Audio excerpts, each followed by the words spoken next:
Byron, what's the mood been like? Is it easy for disappointment to set in? Not depression, that overstates it, but is there a sadness, a melancholy at all?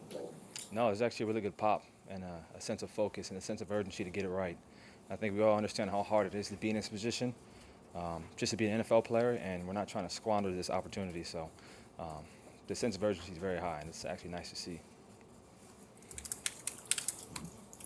How do you feel like your season is going? Mine personally, I don't think anyone can say that they feel good about anything at this point. Um, as a team, we're not performing well, and usually when you don't have team success, individual success is not following either. So, um, yeah, we're still trying to turn everything around. Is there any sense of surprise that it's going this way, given what you thought of this team in the offseason and where you guys were? Yeah, no, no one ever comes into the season and thinks you're going to have a 6-game losing streak at all. So, um, I think we understand what our issues are, and now it's about correcting those. And it's no easy task, but that's a challenge that we all accept as NFL and professional players. So, no one envisioned this. We didn't want this. But let's dig ourselves out. Let's see what we can do, and let's see what we can make shake from this point forward. You said you know what the issues are. What would you define as maybe the biggest issues? Just critical situations. You see flashes of good football, but we make mistakes where it's too hard to overcome. We're putting ourselves in bad positions. So it's all three phases as well. It's not just one side of the ball. So yeah, we're working on that. Switching sports here, but in basketball, sometimes on an off night, you just need to see the ball go through the hoop. Is there one of those analogies, I guess, for breaking out of a slump like this? No, you just need a win, man. Just need a win, and we've had games where we had tremendous momentum in the game. We got to figure out ways to complete that throughout the finish of the game. So I think just winning would cure a lot, and just that good feeling and knowing, okay, the work we put in the week, it mattered, and now we know how to win. But we got to get that win, no question.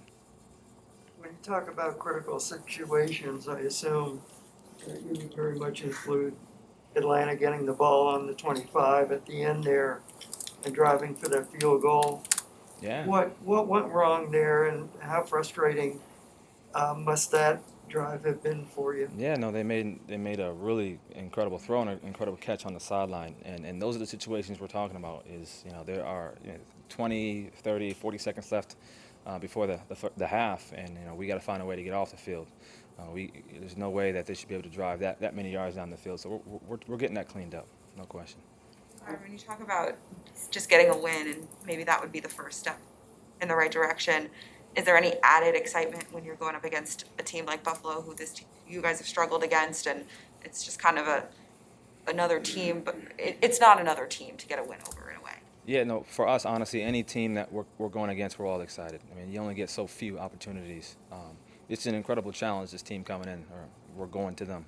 They have good receivers, good quarterbacks, good running game. They have a great defense, good coaches. So, we like those challenges. That's fun for us. We see, a really good opponent in front of us, and we see an opportunity to win. So that's what we're going up there. We're going up there to get a win.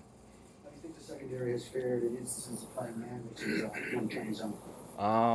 It's tough to say, but we watched our third down tape. I say probably 2 weeks ago, probably 3 weeks ago, and one thing that I saw, all the third downs that we've given up this season, and a lot of it was guys weren't out of position, nothing like that. We just need to finish at the point of attack. So we're covering, but in terms of getting the ball out or getting another interception or changing a PBU to an interception, stuff like that, I think we can do a better job of, especially in man coverage, because we are a defense that's predicated on playing man, no question.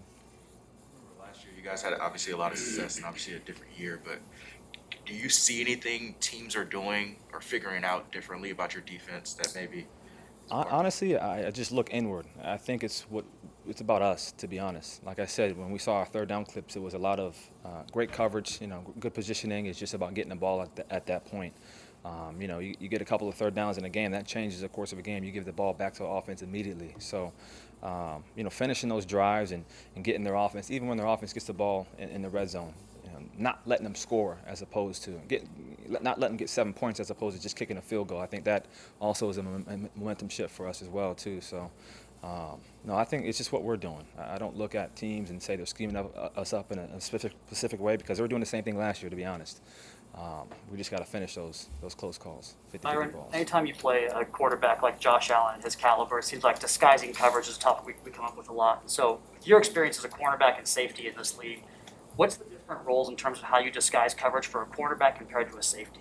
Well, it's all got to be married together. So the corners can be doing something different than the safeties. So if you want to show cover two, it's not just the corners and it's not just the safeties. And in fact, it's also the linebackers too. Is where they align, some of their checks and what their calls may be. So yeah, disguising is really a whole secondary thing, and oftentimes it does include the linebackers.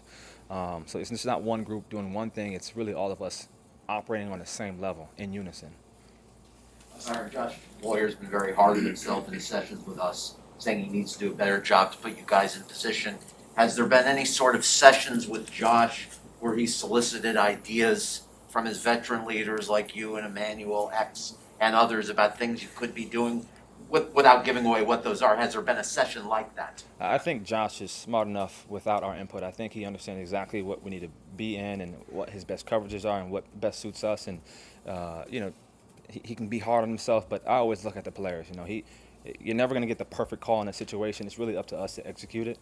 And sometimes we haven't as players been the best at doing that. So, I love the fact that everyone's taking accountability and ownership, but I like to do the same as well. I'm not going to point fingers at him. It's definitely us.